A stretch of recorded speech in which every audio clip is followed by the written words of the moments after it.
Bueno, es un honor celebrar y conmemorar el legado literario y cultural del maestro García Márquez este 17 de abril. Pero para esta conmemoración deseo que sea el maestro Dazo Saldívar quien hace una bellísima biografía titulada García Márquez, el viaje a la semilla. Y de esa biografía me gustaría sobre todo resaltar el apartado del periodo de Cartagena, que nos da como luces, ¿no?, de lo que significó Cartagena luego de que García Márquez regresara después del Bogotazo, ¿no?, de la violencia del Bogotazo, para continuar su oficio literario y su oficio periodístico. Entonces dejemos que sea el maestro Dazo Saldívar quien nos cuente la significancia de Cartagena para García Márquez en ese periodo. En estas andaba cuando un día de finales de mayo se topó en una calle de la ciudad colonial con el médico y novelista Manuel Zapata Olivella, con quien se había encontrado el año anterior en otra calle de Bogotá y a quien le había confesado su deseo de regresar al Caribe para dedicarse a vivir y a escribir. García Márquez no ignoraba que hacía 2 meses Domingo López Escurriaza, hermano del popular poeta El Tuerto López, había fundado en Cartagena el periódico progresista El Universal, y que su jefe de redacción era Clemente Manuel Zavala, un izquierdista misterioso y parco, pero con la suficiencia maestría, generosidad y entusiasmo como para haberse convertido en el mentor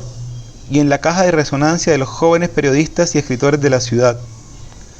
Gabriel vio que allí estaba no solo el refugio que necesitaba, sino la escuela de periodismo que andaba buscando y el apoyo económico que precisaba. Entonces, durante el encuentro fortuito con Zapata Olivella, que era ya un periodista conocido y andaba también fugado del Bogotazo,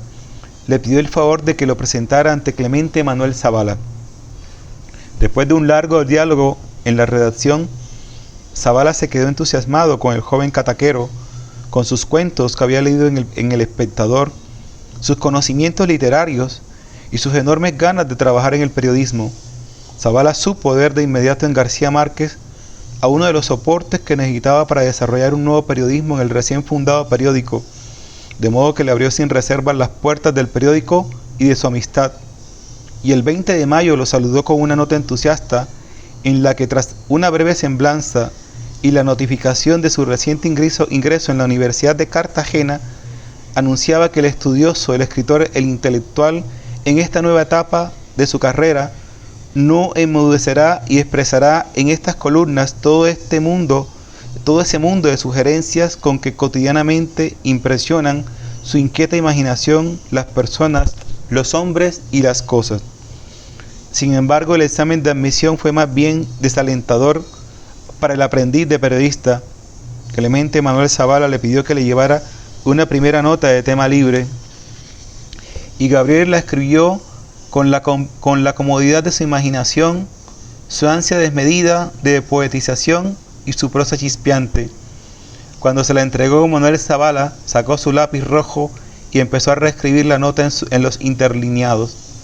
Esa noche se puso a analizar el estilo de su jefe y el suyo en la misma nota, y halló una diferencia esencial. En la siguiente nota ya hubo menos tachaduras en rojo, y unas 2 semanas más tarde ya no hubo ninguna.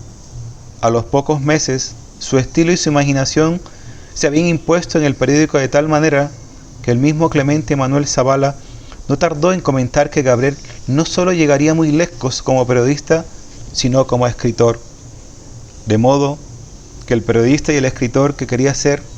solo podía surgir a partir del reencuentro con su cultura caribe. Es aquí donde se resolverá el divorcio entre literatura y realidad, entre ficción y cultura.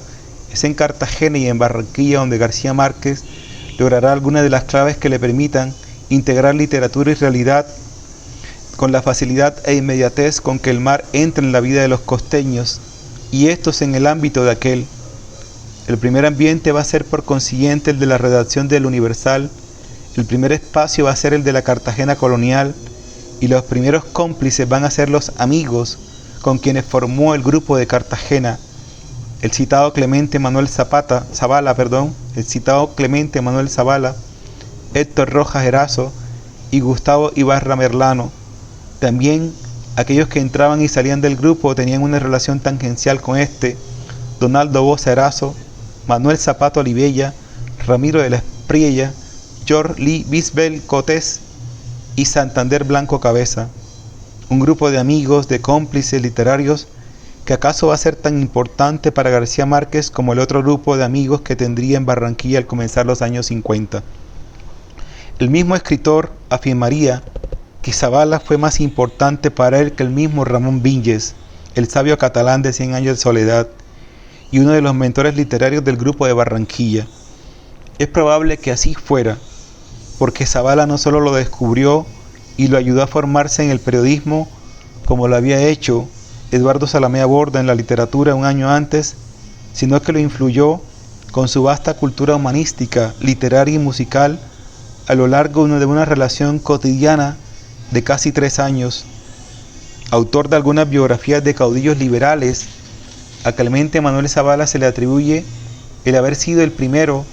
o uno de los primeros en descubrir el valor cultural de la música vallenata, que tanta influencia iba a ejercer en García Márquez. Zavala era un ser parco y recóndito, al que muchas veces había que sacarle los temas, pero en cambio tenía tanto entusiasmo por la cultura y por sus jóvenes valores, que aquellas cualidades nunca fueron obstáculos para mantener una relación fluida con los jóvenes que lo rodeaban. Una vez que entraba en conversación, estos podían constatar que lo suyo no era tanto parquedad como respeto por el hecho literario.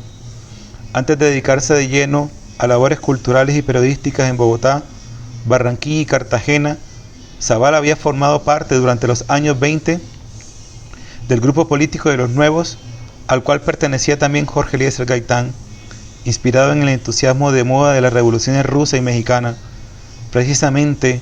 Zavala sería después secretario de la Embajada de la Unión Soviética, y esto le impediría lograr uno de sus más caros anhelos, ser nombrado cónsul de Colombia en Bilbao. El poeta, pintor y novelista Héctor Rojas Erazo, 6 años mayor que García Márquez, era un colaborador destacado del Universal, un lector voraz y plural, y un conversador magnetizante que se expresaba con un juego de metáforas vivas e insólitas. Era un hecho literario viviente, como si un libro caminara y hablara y gesticulara. Su vitalidad, su imaginación, su estilo limpio, fluido y sonoro, así como su sentido de la metáfora, fueron tan provechosos para García Márquez durante esta etapa de su formación literaria y periodística, que este mismo no tardaría en reconocer que haberlo conocido supuso para él una tremenda y comprometedora experiencia.